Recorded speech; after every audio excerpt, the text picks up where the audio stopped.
Welcome back to सर्वज्ञ एजुटेक। तो बच्चों, लास्ट टाइम हमने अपनी ज्योग्राफी की सीरीज़ में कवर किया था रिगार्डिंग अर्थ एटमॉस्फेयर, जिसमें हमने बात करी थी अर्थ के एटमॉस्फेयर के बारे में और डिफरेंट डिफरेंट लेयर जो अर्थ के एटमॉस्फेयर में पाई जाती हैं। साथ साथ हमने रोल ऑफ अर्थ एटमॉस्फेयर के बारे में भी बात करा था। और इसी में बात करते हुए हमने देखा था कंपोजिशन ऑफ एटमॉस्फेयर, जिसमें हमने डिफरेंट डिफरेंट गैसेस के बारे में बात करी थी। मैं जस्ट आपको एक थोड़ा सा ओवरव्यू दे रहा हूँ कि हम कितना पढ़ चुके हैं और आज हम आगे क्या पढ़ने वाले हैं। तो ये जो चीज़ें हैं ये ऑलरेडी हम अपने लास्ट लेक्चर में पढ़ चुके हैं। अगर कोई बच्चा इस वीडियो को पहली बार देख रहा है तो वो पिछली वीडियो ज़रूर देखे और ये पूरी सीरीज़ को वो फॉलो कर सकता है सर्वज्ञ एजुटेक के यूट्यूब चैनल पे, जिसमें कि हम कंप्लीट कोर्स लेके आ रहे हैं आपके लिए CAPF 2023 के लिए, जिसका कि एग्ज़ाम होगा आपका 6 अगस्त को।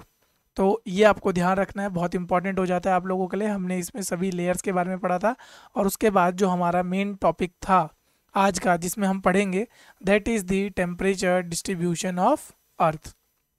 तो चलिए शुरुआत कर लेते हैं अपने आज के टॉपिक की। और आज के टॉपिक की शुरुआत करने से पहले मैं आपको अपने बारे में बता दूं, मेरा नाम है अभिषेक पाल और मैंने UPSC civil surveillance prelims 2021 clear किया था और CDS एंड FCAT मैंने वेरियस टाइम्स क्लियर किया है। तो चलिए स्टार्ट कर लेते हैं। आज का जो टॉपिक है that is the temperature distribution on earth. किस तरीके से अर्थ के ऊपर जो टेम्परेचर है उसका डिस्ट्रीब्यूशन होगा। इसके अगर ओवरव्यू की बात करूँ तो देखो, अगर आप एनर्जी के सोर्स की बात करें तो अल्टीमेट सोर्स ऑफ एनर्जी हमारा क्या है? सन है। क्लियर। तो यहाँ पर जो मेन सोर्स रहता है वो हमारा सन रहता है, जिससे कि हम क्या लेते हैं? सोलर एनर्जी प्राप्त करते हैं और उसी के वेरियस रीजन में इफेक्ट की वजह से टेम्परेचर हमारा डिफरेंट डिफरेंट हो जाते हैं। अब वो कैसे हो जाते हैं उन सब के बारे में आज हम बात करेंगे। और इसमें आगे हम क्या बात करेंगे, इसके नेक्स्ट जो चैप्टर्स होंगे उनमें हम बात करेंगे कि ये जो टेम्परेचर डिस्ट्रीब्यूशन हो रहा है उनकी वजह से और कौन कौन से फिनोमिना है जिनका कि बहुत इंपॉर्टेंट रोल प्ले कर रहा है हमारे अर्थ के ऊपर। सबसे इंपॉर्टेंट इसमें हो जाता है क्या? हमारा विंड सिस्टम, जिसमें कि हम प्रिवेलिंग विंड्स के बारे में बात करेंगे। इसमें हम 3 तरह के विंड्स की बात करते हैं। एक तो परमानेंट, जो कि आपकी साल भर आपके अर्थ पे चलती रहती है, जिसमें मेजरली आपकी क्या जाती है? ईस्टर्ली और वेस्टर्ली। फिर आ जाती है आपकी सीजनल विंड, ठीक है, जिसमें कि आप मोस्टली बात कर लोगे किसके बारे में? मॉनसून के बारे में बात कर लोगे। और फिर उसके बाद आती हैं आपकी क्या? Local winds. फॉर एग्जांपल लू हो गया, या आपकी जो वार्म करंट्स, हॉट विंड्स हो गई या कोल्ड विंड्स हो गई, तो उन सब के बारे में हम थोड़ा थोड़ा बात करेंगे। नेक्स्ट अगर हम देखें तो टेम्परेचर डिस्ट्रीब्यूशन की वजह से आपके अर्थ में कहाँ पर कितना टेम्परेचर रहता है, अगर आप बात करेंगे तो जो हमारे लेटीट्यूड्स हैं, ठीक है, 30 degree north and 30 degree south के बीच में ही आपको सबसे ज़्यादा टेम्परेचर देखने को मिलेगा। इसके अलावा जैसे ही आप इन लैटिट्यूड से अपर लैटिट्यूड्स की तरफ जाने लग जाओगे, आपको आपके टेम्परेचर में एक डिप नोटिस होना शुरू हो जाएगा। जैसे कि आप यहाँ पर देख भी पा रहे होंगे, ये जो लैटिट्यूड है यहाँ पे, ये पूरे क्या है, ये लगभग लगभग आपका यहाँ का मीन टेम्परेचर ही 25 डिग्री सेल्सियस से अबव होगा। लेकिन जैसे जैसे आप अपर लैटिट्यूड्स में जाओगे आपको टेम्परेचर में एक टिप नोटिस हो रहा होगा। क्लियर। तो यही आपको अच्छे से ध्यान रखना है। और इसमें जब आप बात करोगे टेम्परेचर का मेन सोर्स क्या है, दैट इज़ योर इंसोलेशन, यानी कि जो सन से हमारी एनर्जी आ रही है। अब इंसोलेशन होता क्या है?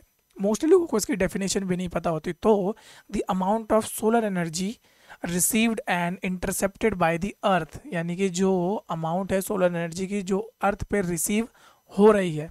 अब देखो, जब अर्थ पे रिसीव होने की हम बात करते हैं तो सन से देखो डिफरेंट डिफरेंट टाइप के आपके रेडिएशंस आते हैं, लेकिन अर्थ क्या करता है? सिर्फ ओनली शॉर्ट वेव रेडिएशन को अलाउ कर देता है। जो अर्थ का एटमॉस्फेयर था, हमने लास्ट लेक्चर में भी पढ़ा था कि शॉर्ट वेव रेडिएशन कौन से तरह के रेडिएशन को वो अलाउ कर देता है। फिर जब वो अर्थ के क्रस्ट से इंटरेक्ट करता है उसके बाद वो किस में कन्वर्ट हो जाता है। तो यहाँ पर क्या होता है आपका? एक तो विजिबल लेंथ होती है जिसको अलाउ करता है wave length below the visible light.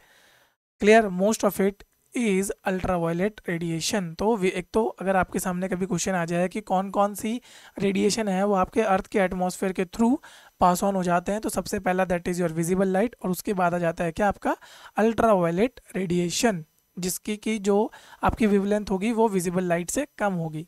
Clear. अब जब ये आपका रेडिएशन आता है इसको हमारी अर्थ अब्जॉर्ब करती है शॉर्ट वेव रेडिएशन को during day time and reflect back the heat received into space as long wave radiation. तो रात के समय, क्लियर, ये ध्यान रखना है आपको, दिन के समय तो पूरा का पूरा रेडिएशन अब्जॉर्ब किया जाएगा और फिर उसको आपका एमिट किया कब जाएगा, देन इन नाइट। क्लियर।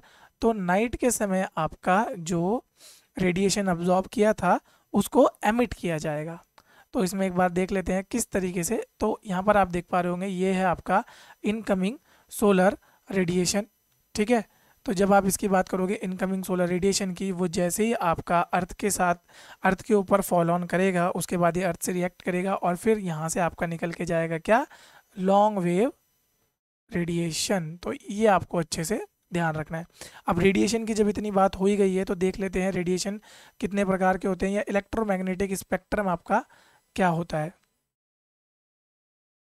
तो ये होता है आपका पूरा का पूरा इलेक्ट्रोमैग्नेटिक स्पेक्ट्रम, जिसमें कि हम शुरुआत करेंगे किधर से, ये यहाँ पर आ रही है क्या आपकी लॉन्ग वेवलेंथ, जहाँ पर सबसे ज़्यादा सबसे पहले आपकी आती है रेडियो वेव जिसकी वेवलेंथ सबसे बड़ी होती है। फिर उसके बाद आता है आपका इंफ्रारेड रेज, देन आपका इसी में कैरी फॉरवर्ड होता है, then it is your visible light, उसके बाद आ जाता है आपका क्या ultraviolet, then X rays and सबसे लास्ट होता है आपका क्या गामा रेज। यहाँ तक आते आते वेवलेंथ क्या हो जाती है, बहुत शॉर्ट हो जाती है, but on the same side आपका क्या होता है, इधर की तरफ को अगर आप चलेंगे वेवलेंथ तो देखो शॉर्ट हो रही है लेकिन फ्रीक्वेंसी,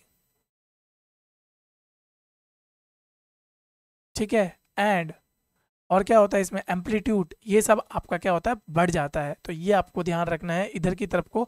जब आप इधर से फ्रॉम लेफ्ट टू राइट जाओगे तो आपकी जो एनर्जी है वो भी इंक्रीज होती हुई जाएगी, यानी कि गामा रेज में सबसे ज़्यादा एनर्जी होती है। क्लियर। तो ये आपको ध्यान रखना है। बाकी अगर आप अल्ट्रा या फिर विजिबल लाइट की बात करेंगे तो विजिबल लाइट में भी अगर आप देखें तो रेड जो होती है उसकी वेवलेंथ सबसे ज़्यादा होती है और सबसे कम किसकी होती है, वायलेट की। Same concept applies to these two lights also. इधर पे आपकी वेवलेंथ ज़्यादा होगी, क्लियर, और इधर पे आपकी वेवलेंथ कम होगी। इधर की तरफ जैसे ही आप जाएंगे आपकी फ्रिक्वेंसी भी बढ़ेगी, साथ साथ एनर्जी भी बढ़ती हुई चली जाएगी। यहाँ पे कुछ यूजेस भी दिखाए हैं उसके, बट हालांकि ये हमारे इतने काम के भी है नहीं। अगर ये क्वेश्चन आता भी है तो ये तो बेसिक क्वेश्चन है, आप वैसे भी कर लोगे। नेक्स्ट हम बात कर लेते हैं ways of transfer of heat energy, यानी कि जो हीट एनर्जी है वो ट्रांसफ़र हो कैसे रही है, किन तरीकों की वजह से हम कर सकते हैं। तो मोस्टली आपको 3 मैकेनिज्म मिलेंगे जिनके थ्रू आपकी जो हीट एनर्जी है वो ट्रांसफ़र होती है। सबसे पहला जो मैकेनिज्म होता है दैट इज़ योर रेडिएशन। अब इसमें देखो होता क्या है, विदाउट एनी एक्चुअल कॉन्टैक्ट आप क्या करते हो, यहाँ पे जो मूवमेंट होता है हीट का from one body to another. अब देखो ये होता कैसे, अगर आप बात करो हमारे एटमॉस्फेयर में पूरा का पूरा एम्प्टी स्पेस पड़ा हुआ है, क्लियर। अगर आप बात करते हैं, हम बात करें सन की, तो सन से अर्थ तक किस तरीके से आ पा रहा है, क्या कोई बीच में मीडियम है, इवन वहां पर तो हमारा क्या है, वैक्यूम है। ठीक है, वैक्यूम के थ्रू ट्रेवल करके आपका अर्थ के पास क्या आता है, रेडिएशन आता है। तो वो कौन सी मैकेनिज्म के थ्रू होता है, वो रेडिएशन मैकेनिज्म के थ्रू होता है। अगर आपको समझना है तो इस तरीके से आप इसको समझ सकते हो। फॉर एग्जांपल ये आपका एक हीट का सोर्स है, ठीक है।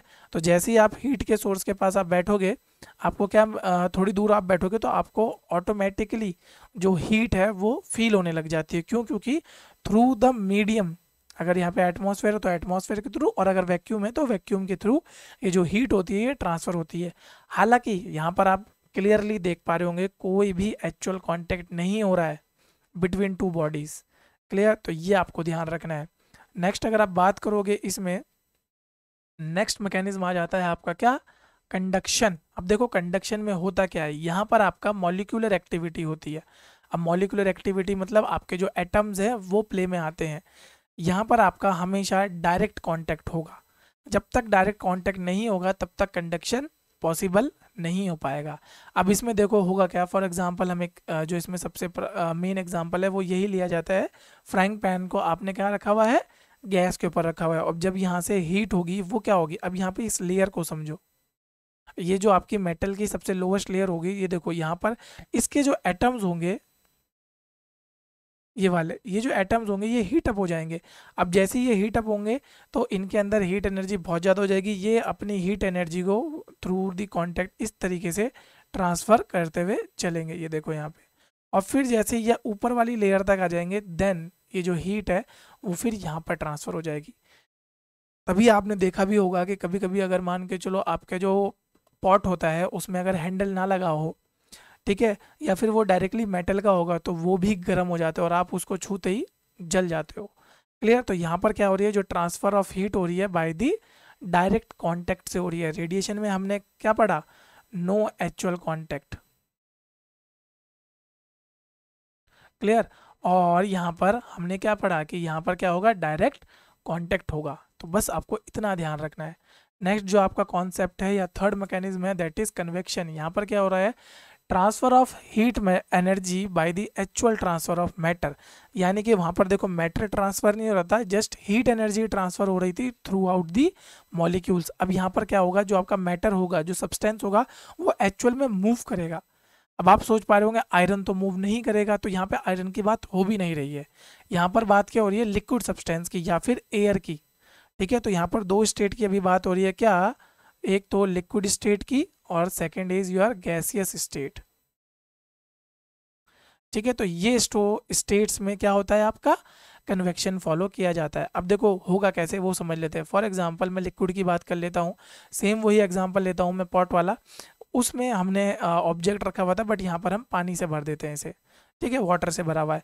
तो यहाँ तक तो देखो इसमें क्या होगा, कंडक्शन होगा। ठीक है, आयरन मेटल के थ्रू यहाँ पर आएगा और इस जगह पे जैसे ही आपका हीट एनर्जी यहाँ ट्रांसफर होगी inside the molecules of water. अब वो मॉलिक्यूल्स ऑफ वाटर जैसे ही हीट एनर्जी को एक्वायर करेंगे वो ऑटोमेटिकली ऊपर की तरफ को ट्रैवल करना स्टार्ट कर देंगे। ठीक है, ऊपर की तरफ को ट्रैवल करेंगे, देन वो सबसे ऊपर वाली लेयर तक जाएंगे और फिर यहाँ से ये साइक्लिक इवेंट को फॉलो कर देंगे। अब यहाँ पर ऐसा क्यों हो रहा है ये हमको समझना है। ठीक है, तो एक बार इसका डायग्राम देख लेते हैं। ये देखो यहाँ पर जो हीट एनर्जी है वो इधर ट्रांसफर हुई और ये लिक्विड के इनसाइड हो रहा है। देखो कन्वेक्शन सर्किट या कन्वेक्शन करंट जो होता है, तो जो वार्मर वाटर होगा वो ऊपर जाएगा और जो कूलर वाटर होगा ऊपर वाली लेयर्स का वो सब्सिक्वेंटली नीचे डिसेंड करेगा। तो ये आपको ध्यान रखना है।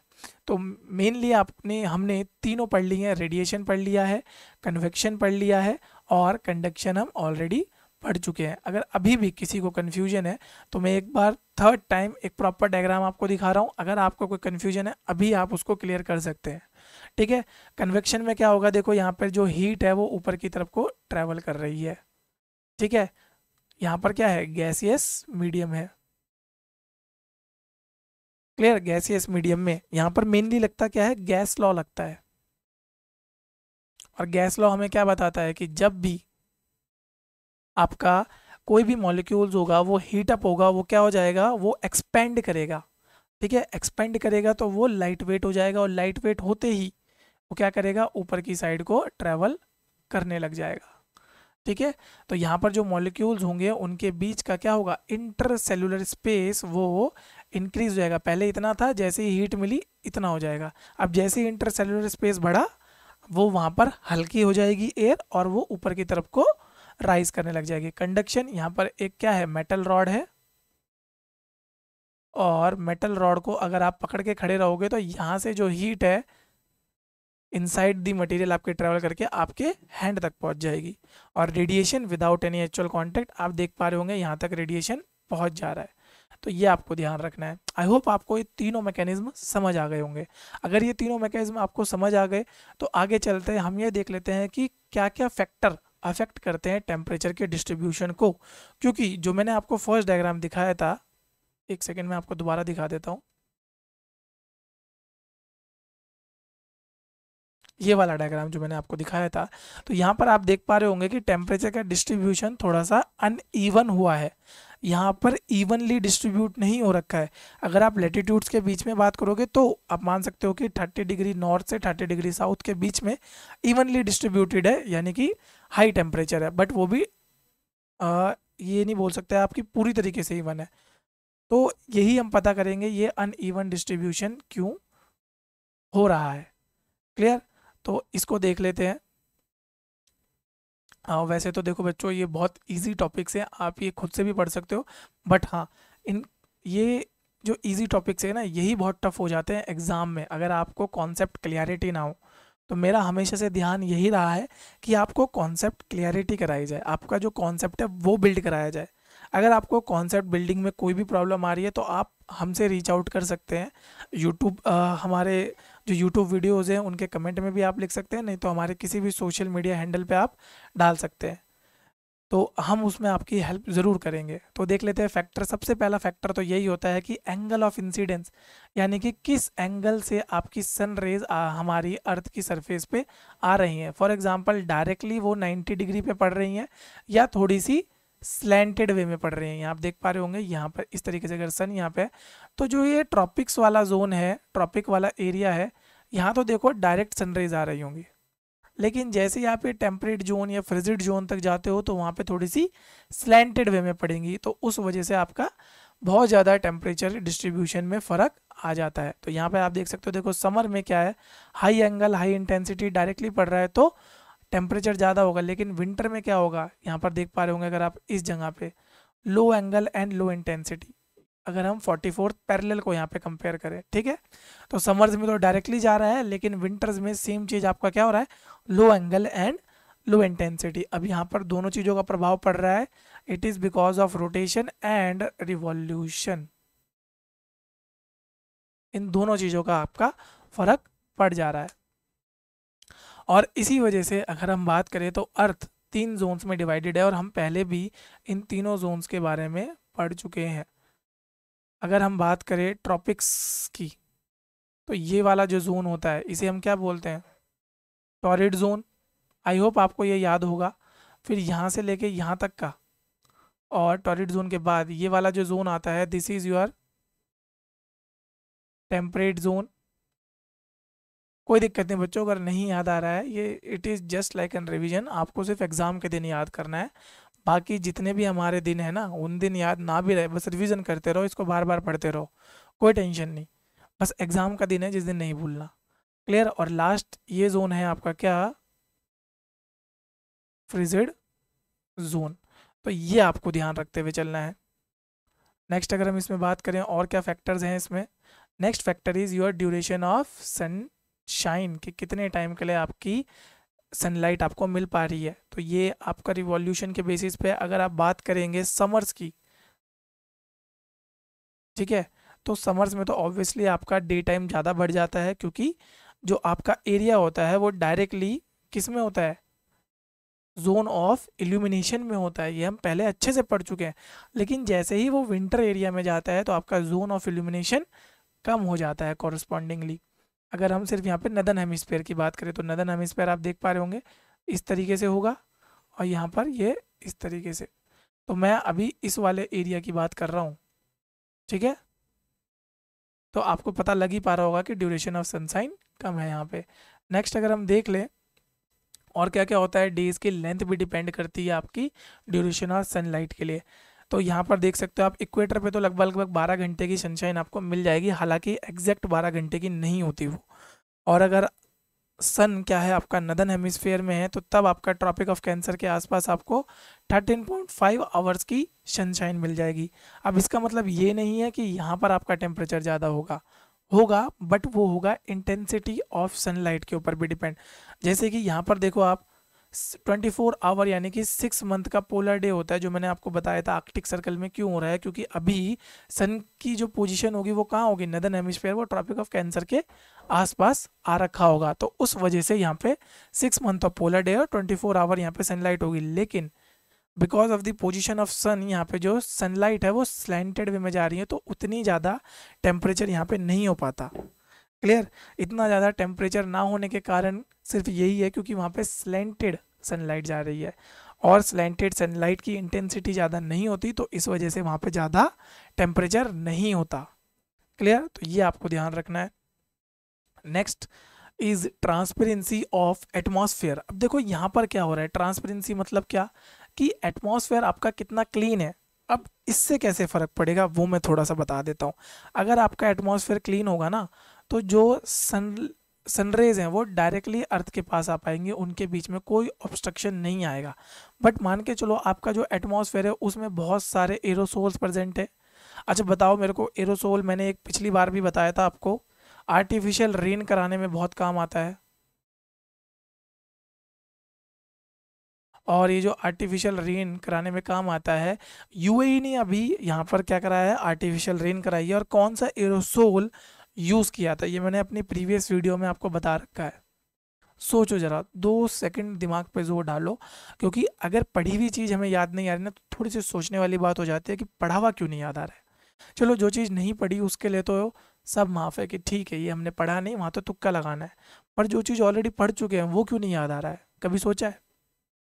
या पढ़ते वक्त दिमाग क्यों नहीं लग रहा है? ऐसा भी तो होता होगा ना कभी कभी आपके साथ कि आप कुछ पढ़ रहे हो लेकिन फिर भी आपका दिमाग उतना रिटेन नहीं कर पा रहा, या उतना एंथुजियास्टिकली नहीं पढ़ पा रहा जितना बाकी बच्चे पढ़ पा रहे हैं।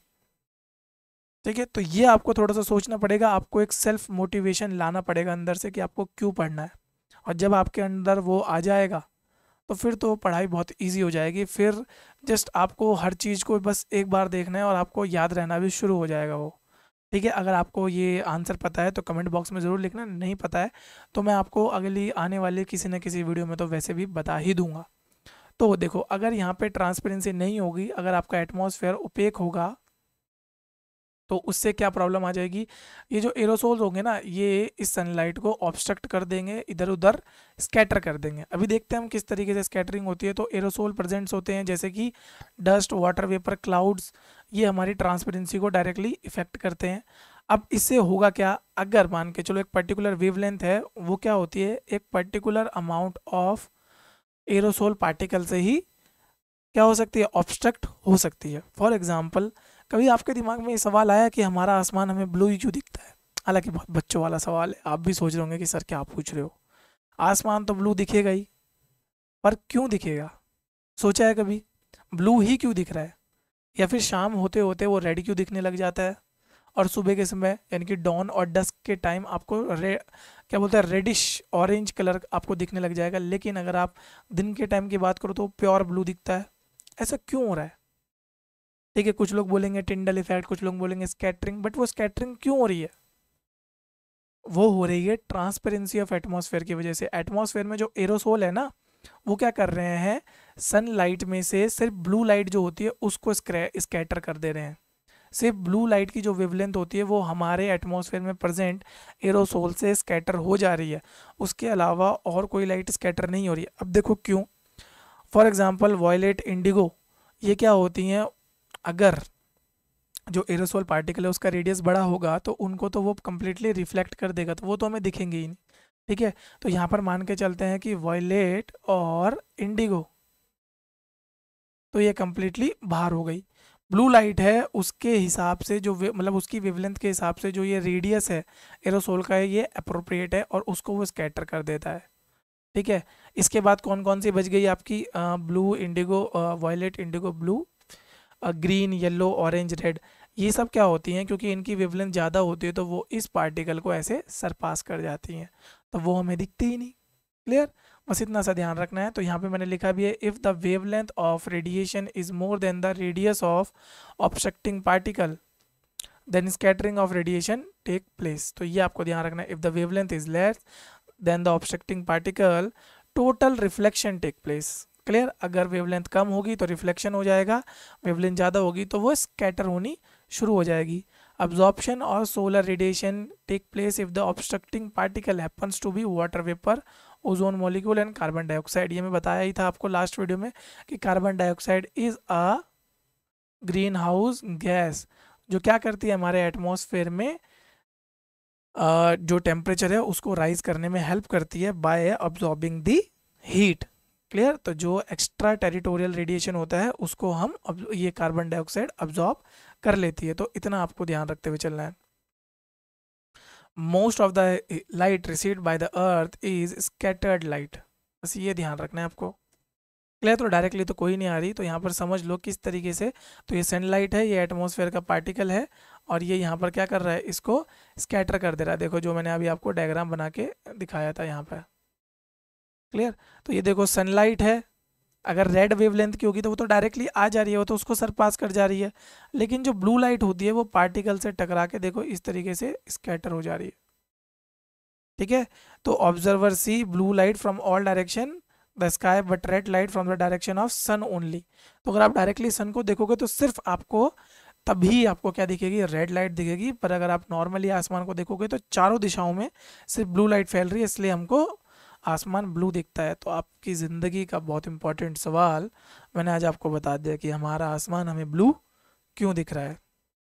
नेक्स्ट हम चल लेते हैं, अगला factor is land sea differential. अब ये देखो क्या होता है लैंड सी डिफरेंशियल, होता क्या है। यहाँ पर देखो लैंड और सी के बीच में ना एक चेन होती है। फॉर एग्जांपल किस तरीके से, आपकी जो लैंड होती है वो बहुत जल्दी गर्म हो जाती है, वेयर एज जो सी होती है उसको गर्म होने में थोड़ा सा टाइम लगता है। अब एक एक पॉइंट तो आपको ये याद रखना है। अब इसका पीछे का रीज़न क्या है, इसके पीछे का रीज़न है स्पेसिफिक हीट। ठीक है। इसके पीछे का रीज़न है हमारा क्या, specific heat of water and land. ठीक है। तो जो वाटर होता है हमारा, उसकी स्पेसिफिक हीट रिटेंशन कैपेसिटी बहुत ज़्यादा होती है। तो ये आपको ध्यान रखना है कि उसकी specific heat retention water retention capacity बहुत ज़्यादा होती है। यानी कि ये थोड़ी ज़्यादा टाइम तक, फॉर लॉन्गर टाइम, इसको अगर बहुत मैं सिंपल वर्ड्स में बोलूँ, for longer time it can retain heat. और जितनी ज़्यादा टाइम तक वो रिटेन करेगा तो इसको गेन करने में भी टाइम लगेगा साइमल्टेनियसली, यानी कि लॉन्गर टाइम तक वो रिटेन भी करेगा and took long time to gain heat. तो गेन करने में भी उसे ज़्यादा टाइम लगेगा और लूज़ करने में भी उसे ठीक ठाक टाइम लगेगा। वेयर एज अगर आप लैंड की बात करोगे तो लैंड की जो स्पेसिफिक हीट होती है वो बहुत लो होती है। अब इसके पीछे का रीज़न क्या है, इसके बीच का जो रीज़न होता है that is the inter molecular space. ठीक है। लैंड आपको पता है कैसी है, टेरिटोरियल है, उसके बीच में जो मॉलिक्यूलर स्पेस है वो उतना ज़्यादा नहीं है, तो डायरेक्टली आपकी हीट क्या होती है, एक मॉलिक्यूल से दूसरे मॉलिक्यूल तक ट्रांसफ़र होती रहती है। लेकिन वाटर एक लिक्विड मटेरियल है, उसके बीच में जो इंटर मॉलिक्यूलर स्पेस है वो ठीक ठाक है, जिस वजह से वहाँ पर क्या होगा, आपका हीट को ट्रांसफ़र होने में अच्छा खासा टाइम लग जाएगा और उसी वजह से आपका वाटर में अच्छी खासी स्पेसिफिक हीट होती है। अब देखो इसके पीछे ना एक बहुत इंपॉर्टेंट सवाल है जो एक बार यूपीएससी आपको कंफ्यूज करने के लिए ऑलरेडी पूछ भी चुकी है। अब वो सवाल क्या है मैं बता देता हूँ। जैसे कि जो लैंड होती है वो अपना हाईएस्ट टेम्परेचर आपको पता है कौन से महीने में पहुँच जाती है, वो पहुँच जाती है जून एंड जुलाई में। ठीक है।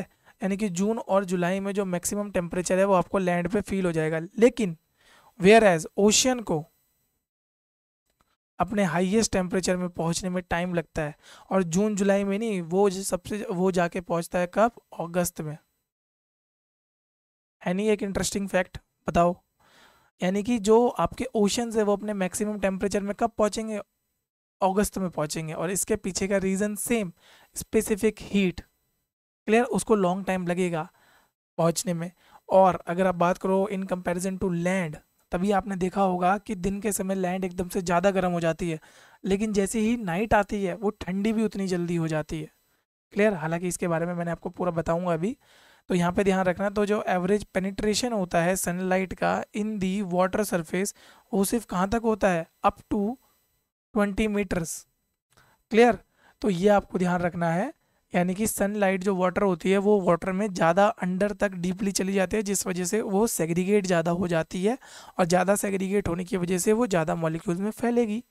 तो जितने ज़्यादा मॉलिक्यूल्स उतना टाइम उन सब मॉलिक्यूल्स को अपना क्या बोलते हैं क्रिटिकल पॉइंट तक पहुंचने में लगेगा। वेयर है जो लैंड होती है उसमें हीट के वो सनलाइट का पेनिट्रेशन सिर्फ 1 मीटर तक होता है, जिस वजह से जो उसमें टेम्परेचर होता है बहुत जल्दी राइज हो जाता है। तो ये आपको ध्यान रखना है। Next, specific heat of water is 2.5 times higher than the land mass, therefore water took longer to get heated up and to cool down. तो ये आपको अच्छे से ध्यान रखना है। तो अगर इसमें आपको थोड़ा सा भी कन्फ्यूजन हो रहा है तो एक बार ये डायग्राम देख लो, कोई और कन्फ्यूजन हो तो बता दो। यहाँ पे देखो इंसोलेशन आया तो वो बस ये अपर लेयर्स में रहेगा और ये बहुत जल्दी गर्म हो जाएगी, उस वजह से यहाँ से इवापोरेशन बहुत जल्दी स्टार्ट हो जाएगा। लेकिन वाटर में जो सनलाइट आएगी वो डीप चली जाएगी और वहाँ डीप जाने की वजह से वो और ज़्यादा एक्सपेंड होता रहेगी। अब क्योंकि इसकी स्पेसिफिक हीट ज़्यादा है तो उसको इवापोरेशन होने में टाइम ज़्यादा लगेगा। क्लियर। और ये एक फैक्ट तो मैं आपको बता ही चुका हूँ कि अगस्त में ये अपने मैक्सिमम टेम्परेचर में पहुँचेगा और ये तो अपना जून/जुलाई में ही पहुँच जाता है। क्लियर। बस इतना आपको ध्यान रखना है। इसमें एक और इफेक्ट की आपको बात करनी होगी, दैट इज़ योर अल्बीडो इफेक्ट। अब ये अल्बीडो इफेक्ट क्या होता है? अल्बीडो होता है द रिफ्लेक्टिव प्रॉपर्टी। ये एक फिनोमेना होता है जिसमें कि हमारी लाइट, जो सनलाइट आ रही है सन से, वो अर्थ का atmosphere as well as earth की सरफेस रिफ्लेक्ट कर देती है। क्लियर। तो जो रिफ्लेक्शन होता है that is known as the albedo. Clear. तो ये आपको ध्यान रखना है, जो रिफ्लेक्शन करा जा रहा है by the earth surface and earth atmosphere is known as albedo effect. अब एल्बिडो जो होता है वो स्नो एंड आइस का सबसे ज़्यादा होता है, तो इसको देख लेते हैं। और इसमें क्या है, दो तरह के एल्बिडो होते हैं, एक तो टेरिटोरियल एंड एस्ट्रोनॉमिकल। यहाँ पे एस्ट्रोनॉमिकल का मतलब क्या है? एटमॉस्फेरिक ही। ठीक है। तो जो एटमॉस्फेयर हमारा एल्बिडो दिखा रहा है, साथ साथ इसमें अर्थ की बात करेंगे तो एटमॉस्फेरिक। नेक्स्ट इसमें एस्ट्रोनॉमिकल एल्बिडो में जैसे कि वीनस हमने बात करी थी, द ब्राइटेस्ट प्लैनेट होता है हमारा, मून के बाद ही सबसे ज़्यादा हमें यही चमकता है नाइट में। तो वहाँ पर भी आपको मैंने बताया था कि अल्बिडो होता है because of high content of sulphur. Clear. तो normal albedo is called normal reflectance, ये आपको ध्यान रखना है। Albedo of land is much greater than albedo of ocean, यानी कि जो लैंड है वो ज़्यादा अमाउंट ऑफ हीट एनर्जी को बाहर क्या कहते हैं, निकालने लग जाता है, यानी कि रिफ्लेक्ट ज़्यादा करता है। तो ये आपको ध्यान रखना है। और यहाँ पे अगर आपको एल्बिडो देखना है कि किसका कितना है, तो फ्रेश नो का तो देखो, अगर बिल्कुल फ्रेश नो है तो 95% तक आपका एल्बिडो हो सकता है, यानी कि अगर 100 यूनिट ऑफ सनलाइट आई है तो उसमें से 95 तो वो रिफ्लेक्ट कर देगा। ठीक है। फिर ग्रासलैंड की आप बात करो तो 20-25% के लगभग हो जाता है ये। नेक्स्ट अगर हम बात करें सैंड की तो 20 से 40%, और इसी तरीके से आपको सारा याद कर लेना है। इसके बारे में आपका CAPF एंड CDS दोनों में क्वेश्चन आ चुका है लगातार। ठीक है। ऐसा नहीं है कि एक बार आया है और अगली बार नहीं आया है, लगातार दोनों एग्जाम्स में एक साथ क्वेश्चन आया था। तो इसलिए एल्बिडो इफेक्ट बहुत इंपॉर्टेंट टॉपिक हो जाता है हमारे लिए। नेक्स्ट फैक्टर हमारा क्या आता है, दैट इज़ प्रिवेलिंग विंड्स, जिसमें हम बात करेंगे विंड सिस्टम की। अब देखो विंड्स क्या होती हैं, डिफरेंट लेटीट्यूड्स में ना आपकी डिफरेंट टाइप की विंड्स फ्लो करती हैं। अभी देख लेते हैं, जैसे कि आप यहाँ पे बात करोगे इक्वेटर से लेके 30 degree north and 30 degree south के बीच में आपकी किस तरह की विंड्स बहेंगी, ये बहेंगी आपकी ईस्टर्ली। ठीक है। और 30 डिग्री नॉर्थ से 60 degree north and same 30 degree south से लेके 60 डिग्री साउथ के बीच में आपकी कौन सी विंड्स जाती हैं, वेस्टर्लीज। अब जब ये हवाएं चलती हैं ये भी क्या करती हैं, टेम्परेचर पे बहुत ज़्यादा फर्क डालती हैं। कैसे फ़र्क डालती हैं, यहाँ के टेम्परेचर को ये इधर की तरफ को शिफ्ट करने लग जाती है। अगर फॉर एग्जांपल अफ्रीका है, अफ्रीका में यहाँ पे 40 डिग्री सेल्सियस तक टेम्परेचर पहुँच गया, जैसे ही हवाएं चलेंगी वो इस गर्म हवाओं को लेके इधर वाले रीजिस तक आ जाएंगी, यानी कि अफ्रीका के वेस्टर्न कोस्ट पे उनको ले आएंगी और वेस्टर्न कोस्ट फिर ज़्यादा हाई टेम्परेचर हो जाएगा वहाँ पर। ये आपको ध्यान रखना है। और यहाँ पर इसी वजह से क्या बन जाता है, आपका पूरा का पूरा डेजर्ट इलाका है। ठीक है। तो ये हमें ध्यान रखना है। सेकंड, वेस्टर्लीज क्या होंगी, यहाँ की जो ठंडा इलाके की हवाएं होंगी उनको इनसाइड द कॉन्टिनेंट ले जाएंगी। तो ये सब आपको ध्यान रखना है। नेक्स्ट, हालांकि इस सब के बारे में हम आगे डिटेल में पढ़ेंगे जब मैं आपको विंड सिस्टम के बारे में पढ़ाऊँगा। ठीक है। नेक्स्ट इसमें आती है क्या, ओशेनिक विंड। अब ओशेनिक विंड क्या होती है, देखो दिन के समय तो हमारा लैंड जल्दी हीटअप हो जाएगा। चलो आपको डायग्राम ही दिखा देते हैं यार। ये देखो, इसे बोला जाता है क्या, आपका land breeze and sea breeze. ठीक है, अब यहाँ पर देखो क्या होता है, दिन के समय तो ये जो आपका लैंड वाला एरिया है जल्दी हीट अप होगा, यहाँ से जल्दी इवॉपरेशन हो जाएगा, तो यहाँ पर आपका वेकेंट लैंड होगी। ठीक है, यानी वेकेंट लैंड का मतलब यहाँ पर हवाएं नहीं होंगी, जितनी भी हवा होगी वो इवेपोरेट होके ऊपर चली गई होगी। क्लियर। अब इसको रिप्लेस करने के लिए ये जो वैकेंसी है इसको भरने के लिए आ जाएंगी आपकी कूल सी ब्रीज, जो समुद्र से ठंडी ठंडी हवाएं आएंगी ना। दिन के समय आपने देखा होगा भरी गर्मी है, लेकिन अगर आप बिल्कुल गोवा के कहाँ पे हो, बीचेस पे खड़े हो, तो बिल्कुल ठंडी ठंडी हवाएं आपको छू के जाएंगी। तो that is known as your sea breeze. अब ये सी ब्रीज क्यों आ रही है, क्योंकि यहाँ की हवाएं तो देखो ऊपर उठ गई, अब यहाँ की जो हैवी एयर है वो इसको रिप्लेस करके यहाँ आएगी। अब नाइट के समय क्या होगा, जितनी जल्दी ये लैंड गर्म हुआ था उतनी जल्दी ये लैंड ठंडा भी हो गया होगा, तो यहाँ पर क्या हो जाएगा, कूल टेम्परेचर हो जाएगा लैंड के पास। ठीक है, ये कूल हो जाएगा, लेकिन बिकॉज ऑफ स्पेसिफिक हीट आपकी सी को ठंडा होने में तो टाइम लगेगा। तो इन कंपैरिजन टू लैंड रात के समय आपका सी का टेम्परेचर ज़्यादा होता है, तो तब आपकी लैंड की तरफ से ठंडी हवाएं किधर जाएंगी, आपकी समुद्र की तरफ को जाएंगी। तो इसी को बोलते हैं, ऊपर वाले को बोलेंगे सी ब्रीज और नीचे वाले को बोलेंगे हम लैंड ब्रीज। तो ये भी आपका इफेक्ट डालता है किस में, टेम्परेचर डिस्ट्रीब्यूशन में। नेक्स्ट, लीवर्ड साइड क्या होती है। अब देखो जब आप एक माउंटेन की बात करोगे, तो माउंटेन की तरफ जब हवाएं जाती हैं टकराएंगी उनसे, और टकरा के पूरी की पूरा अपना क्लाउड से वो अपनी क्या होती है, रेन उधर पे शेड कर देती हैं। और माउंटेन के जो दूसरी तरफ होगा, ठीक है, फॉर एग्जांपल ये वाला साइड और ये वाला साइड, तो यहाँ पर देख लेते हैं हम, द लीवर्ड साइड और the interior do not get the moderating effect of the sea therefore experience extreme climate. तो ये वाली जो साइड होती है इसे बोलते हैं हम लीवर्ड साइड। ठीक है, तो यहाँ पर जितनी भी हवाएं होंगी वो उनके अंदर का जो भी मॉइस्चर होगा उसको यहाँ पर शेड करके फिर वो आगे कंटिन्यू करेंगी, और जैसे ही मॉइस्चर उन्हें पीछे शेड कर दिया तो अब इस हवा में कोई मॉइस्चर नहीं है, तो इधर की तरफ पे कोई भी रेनफॉल नहीं होगी, कोई भी मॉडरेटिंग इफेक्ट नहीं आ पाएगा। तो इस वजह से भी टेम्परेचर डिस्ट्रीब्यूशन होता है। अगर आपको इसको एविडेंटली देखना है तो एक बार ज़रा आपको मैप में नज़र मारनी पड़ेगी। वेस्टर्न घाट वाला जो इलाका है वहाँ पर देखना, वेस्टर्न घाट के थोड़ा सा वेस्ट अगर आप देखोगे तो पूरा का पूरा कैसा होगा, अगर मैं आपको बना के दिखाऊं। ठीक है, ये वाला इलाका, तो जो वेस्टर्न घाट है अगर यहाँ पर मैं बनाता हूँ, तो ये वाला इलाका तो पूरा का पूरा किस तरह के पहाड़ों और जगह से है, पूरा का पूरा एवरग्रीन है लगभग लगभग। ठीक है, लेकिन जो ये वाला इलाका है यहाँ पर आपका कैसा एरिया है, एरिड रीजन है। जो पेनिसुला का एरिड रीजन है वो आपका इधर की तरफ पाया जाएगा। तो इधर की तरफ तो पूरा का पूरा ग्रीनरी है और इधर की तरफ आपका पूरा का पूरा सूखा पड़ा हुआ है। It is because of the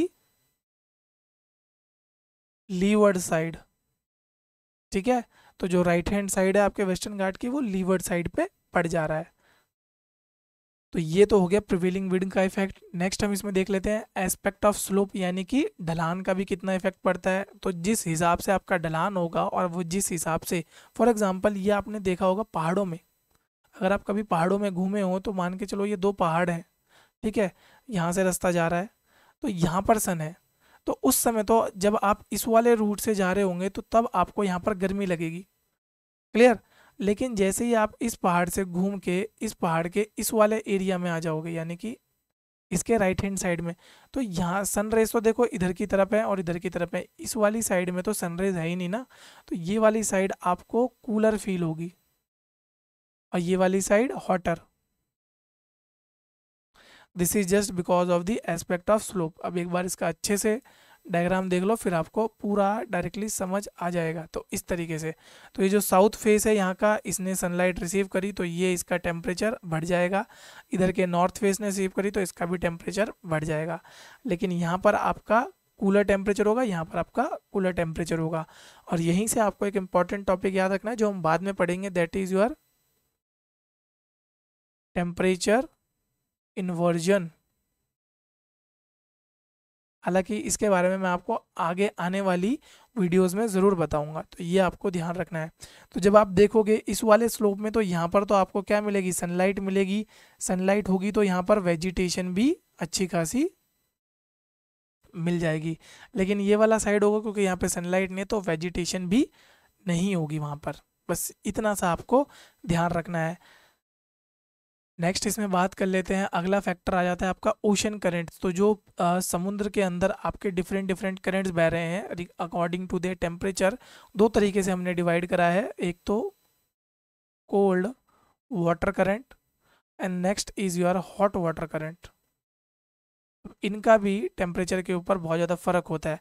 अगर कोल्ड वाटर है तो वो जहाँ जहाँ जाएगा वहाँ के टेम्परेचर को कूल डाउन करता जाएगा, और हॉट वाटर है तो जहाँ जहाँ जाएगा वहाँ के टेम्परेचर को इंक्रीज़ करता जाएगा।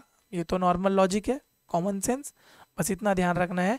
तो जहाँ जहाँ पर ये कोल्ड और हॉट वाटर जाएंगे वो अपने एडजेसेंट लैंड एरिया के टेम्परेचर को इन्फ्लुएंस करेंगे। आप देख लो किस तरीके से। फॉर एग्जाम्पल ये गल्फ स्ट्रीम है, ये क्या है, रेड में जो है वो हॉट वाटर है, वार्म वाटर करंट है। तो ये फॉर एग्जांपल ये अपने एडजेसेंट वाले एरिया को इफेक्ट करेगा। अब वार्म है तो यहाँ पर इसमें क्या पाया जाएगा, मॉइस्चर बिल्कुल होगा। कंफ्यूज तो नहीं हो गए कि कोल्ड में मॉइस्चर होना चाहिए? ध्यान रखना बच्चों, कोल्ड वाले करंट जहाँ जहाँ होंगे वो डिवॉइड ऑफ मॉइस्चर होगा, वहाँ ज़्यादा मॉइस्चर नहीं प्रेजेंट होगा। जहाँ जहाँ आपका वार्म करंट होगा वहाँ वहाँ आपका ज़्यादा मॉइस्चर होगा।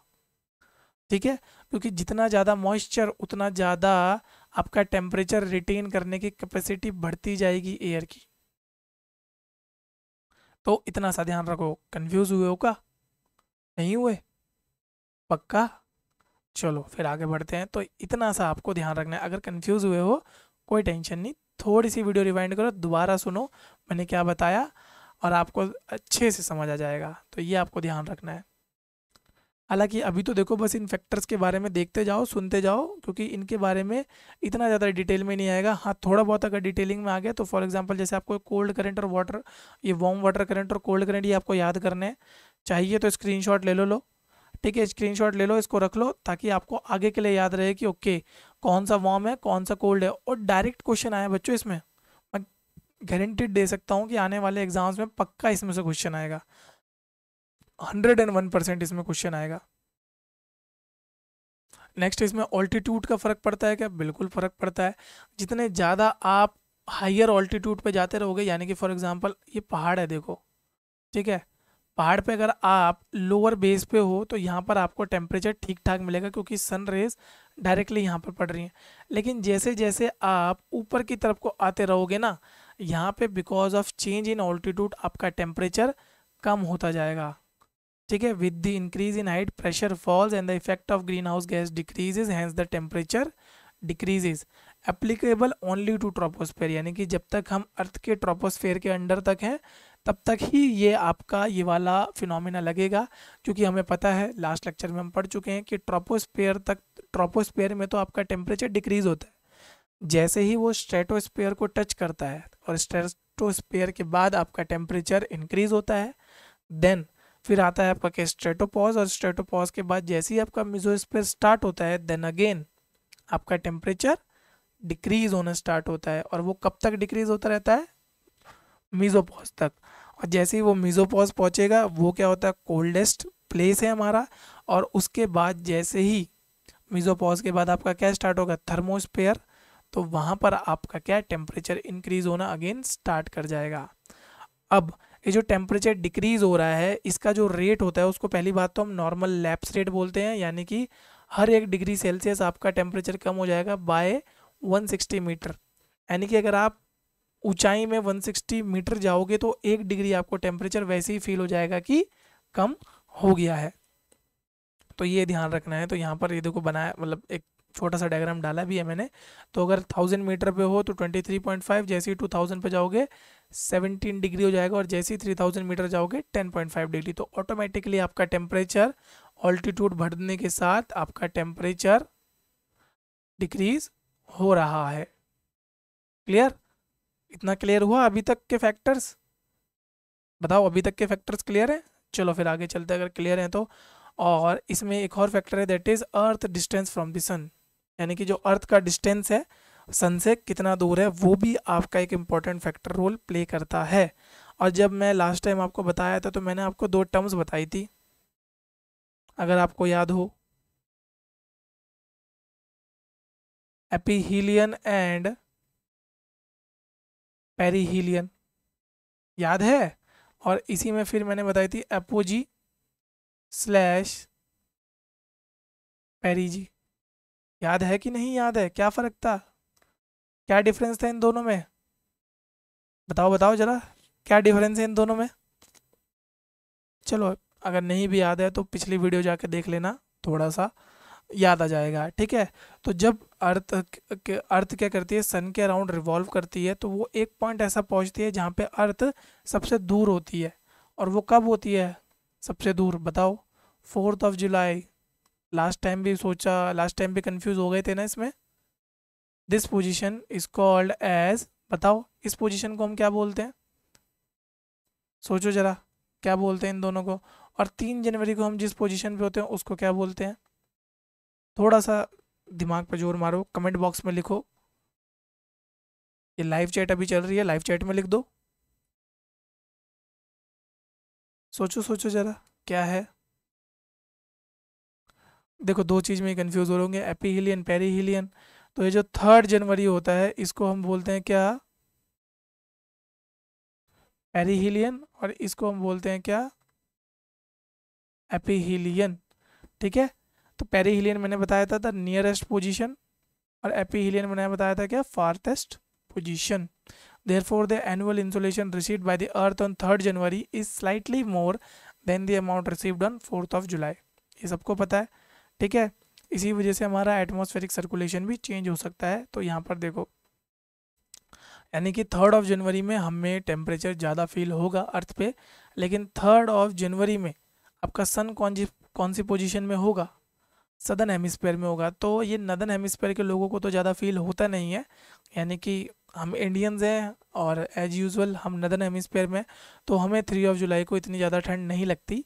बल्कि जो ऑस्ट्रेलिया हो गया या सदर्न हेमिस्फेयर की कंट्रीज़ हो गई, for example south America, south Africa और ऑस्ट्रेलियन और न्यूजीलैंड का पार्ट, तो उन लोगों को अच्छा खासा ये फील हो जाता है।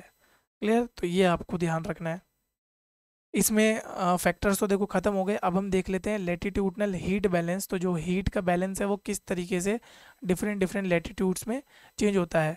तो जो अमाउंट है वो भी वेरी करती है लेटीट्यूड टू लेटीट्यूड। तो देख लेते हैं कैसे वेरी करती है।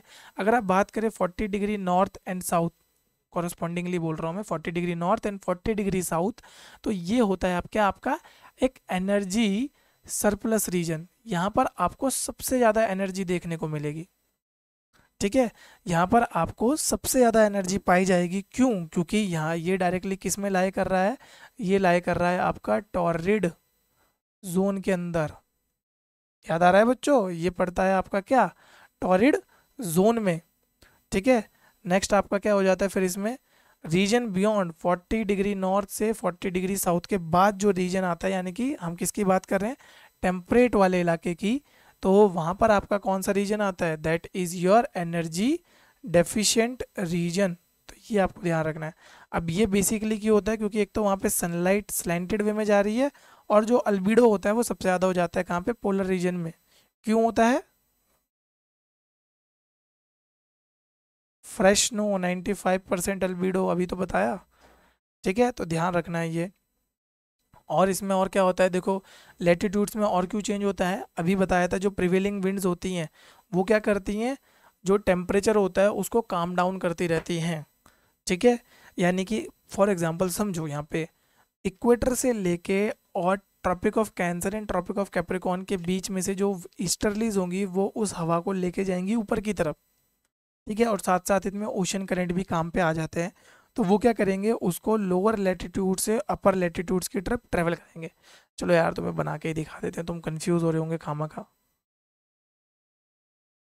ठीक है? तो अगर हम बात करें अर्थ की, तो ये मान लेते हैं हम हमारा इक्वेटर, ठीक है? अब यहाँ से आपकी जो हवाएं होंगी वो इसको ऐसे ले जा रही होंगी, या अगर मैं यहाँ पर आपका नॉर्थ अमेरिका बनाऊँ, ठीक है, और ये साउथ अमेरिका,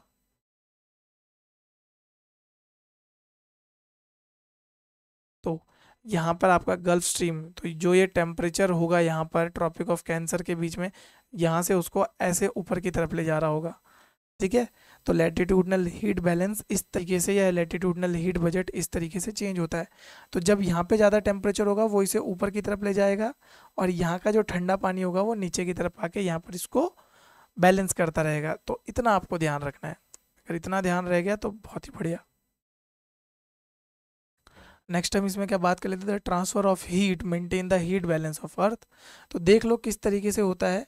तो जो ये आपका एनर्जी गेन रीजन होता है, यानी कि यहाँ पर आपका क्या होता है, देखो वैसे तो आपकी जो अर्थ होती है वो लूज भी करती है एनर्जी, किस तरीके से, जो हीट वो रात को क्या करती है, लिबरेट करती है, यानी कि एक्स टेरिस्टोरियल हमारा जो रेडिएशन होता है जो भारत की तरफ जाता है लॉन्ग वेव रेडिएशन के फॉर्म में। पर जो है ट्रॉपिक ऑफ कैंसर से ट्रॉपिक ऑफ कैप्रिकॉर्न वाला है, ये एनर्जी सरप्लस क्यों है, क्योंकि यहाँ पे इंसोलेशन इतना ज़्यादा हो जाता है कि रात के समय जो आपकी अमाउंट ऑफ हीट बाहर आती है ना उससे भी बहुत ज़्यादा होता है, इसलिए ये रीजन हमेशा गेन में रहता है। वेयर है जब आप यहाँ की बात करो ट्रॉपिक ऑफ कैंसर के ऊपर से, वहाँ पर भी जो हीट होती है वो बाहर निकलती है रात के समय, लेकिन वहाँ पे इंसोलेशन इतना ज़्यादा नहीं हो पाता, इसलिए जो ये ट्रॉपिक ऑफ कैंसर के बाद का रीजन है ये एनर्जी डेफिशिएंट में है। तो इसी वजह से क्या होता है, ये जो ये वाला एनर्जी सरप्लस रीजन से आपकी एनर्जी किधर को ट्रांसफ़र होनी स्टार्ट करती है, एनर्जी डेफिशिएंट रीजन की तरफ स्टार्ट हो जाती है ऐसे फ्लो होना, पोलवर्ड ट्रांसपोर्ट ऑफ एनर्जी सरप्लस। यहाँ पर भी देख सकते हो आप, ये देखो ये हो रहा है पोलवर्ड ट्रांसपोर्ट इस तरीके से, ठीक है। तो ये आपको ध्यान रखना है। नेक्स्ट अगर हम बात करें हीट बजट की, तो earth receive a certain amount of insolation short wave में करता है और give backs heat into the space by terrestrial radiation long wave radiation जो करता है। तो ये जो गिव एंड टेक है यही क्या बनाता है हमारा हीट बजट, ठीक है। और इस गिव एंड टेक की वजह से ही अर्थ को एक कांस्टेंट टेम्परेचर रखने में मदद मिलती है। अब देखो यहाँ पे अगर 100 अमाउंट ऑफ या 100 यूनिट ऑफ सोलर रेडिएशन आया तो 7%, या देखो 30% तो टोटल क्लाउड्स के द्वारा ही रिफ्लेक्ट कर दिया गया। यहाँ पे देखो जो रिफ्लेक्शन आया दैट इज इक्वल टू 30% तो हमने यहाँ रिफ्लेक्ट कर दिया, प्लस 47% अब्जॉर्ब हो गया, ठीक है, प्लस 23% आपका क्या हो गया यहाँ पे, हवा ने यानी कि एटमॉस्फेयर ने अब्जॉर्ब कर लिया। तो इसको अगर देखोगे तो 47 एंड 23 कितना हो गया ये,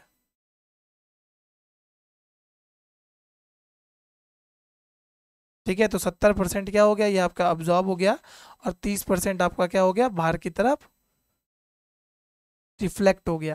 क्लियर, तो ये आपको ध्यान रखना है।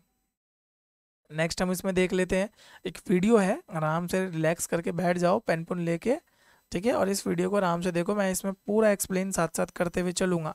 जब आप यहाँ पर देखोगे तो देखो सन से आपकी क्या होंगी, वेव्स आएंगी। तो यहाँ से हम मान के चलते हैं total 100 unit of sun radiation आपका आया। अब देखो यहाँ पर क्या होता है, अगर इसको कैलकुलेट करोगे तो ये टोटल 35 यूनिट, ठीक है, 35 यूनिट तो आपका एल्बिडो की वजह से और डिफरेंट चीज़ों की वजह से वो रिफ्लेक्ट हो गया एटमॉस्फेयर में। फॉर एग्जांपल यहाँ पे क्लाउड्स की वजह से भी हो सकता है, और भी कई सारी चीज़ों की वजह से, क्लाउड से हो गया, फ्रेशनो से हो गया। तो एल्बिडो में तो 35% हमारा गया, 51% या 51 यूनिट किसने अब्जॉर्ब कर लिया, आपकी अर्थ की सरफेस ने, और 14 यूनिट आपकी किसने कर ली है, एटमॉस्फेयर ने अब्जॉर्ब कर लिया। तो इतना ध्यान रखना है आपको। अब इसको अगर आप कैलकुलेट करोगे तो ऑटोमेटिकली आपका आंसर आपको आ जाएगा। और रात के समय आपका क्या होता है, 34 यूनिट जो अब्जॉर्ब हुई थी या जो 51 यूनिट थी उसमें से भी आपका 34 यूनिट वो लिबरेट कर देता है। तो बस इतना आपको ध्यान रखना है, ठीक है।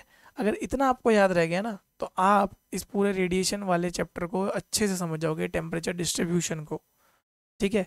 अब बात कर लेते हैं आइजोथर्म्स। देखो ये क्या होती है आइजोथर्म्स, इंपॉर्टेंट है, बस थोड़ी देर और आप पेशेंटली मेरे साथ बैठे रहें, बस थोड़ी देर आपको और ध्यान लगाना है और फिर आपका आज का टॉपिक पूरा हो जाएगा।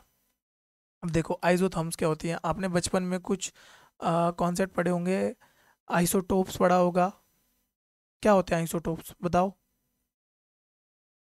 सोचो जरा, आइसोटोप्स क्या होते हैं। आइसोटोप्स ऐसे आपके मॉलिक्यूल्स होते हैं जिनका एटॉमिक नंबर सेम होता है बट एटॉमिक मास डिफरेंट होते हैं, यानी कि ये इक्वल होते हैं एक तरीके से ना, ठीक है, तो आइसोथर्म्स भी वही होते हैं। अब यहाँ पे थर्म्स आ रहा है, इसका मतलब ये किसकी बात कर रहा होगा, ये बात कर रहा है टेम्परेचर की। ठीक है, यहाँ पर टेम्परेचर की बात हो रही है। तो ये क्या होती है, कुछ इमेजिनरी लाइंस होती हैं जो उन प्लेसेस को ज्वाइन करेंगी जहाँ पर इक्वल टेम्परेचर है। फॉर एग्जांपल अब समझो, जैसे अगर मैं अभी ऋषिकेश की बात करूँ और देहरादून की बात करूँ, साथ में इधर हम ले लेते हैं दिल्ली। ठीक है, यहाँ पे बेंगलुरु, और इधर पे ले लेते हैं कोलकाता एंड, और एक कोई शहर का नाम सोचो, ले लो चेन्नई। ठीक है, अब देखो ऋषिकेश और देहरादून में लगभग लगभग सिमिलर टेम्परेचर 30 डिग्री सेल्सियस, यहाँ भी 30 डिग्री सेल्सियस। तो एक लाइन तो ऐसे ज्वाइन करके जाएगी। ठीक है, अब ये नहीं देखना कि उसका प्लेस कहाँ है, तो वो जो लाइन है वो ज्वाइन करती हुई जाएगी। अब समझो, मान के चलो कोलकाता में भी आपका 35 है, और सॉरी 25, और दिल्ली में भी 25 है, चेन्नई में 35 है, और बेंगलुरु में 35 है।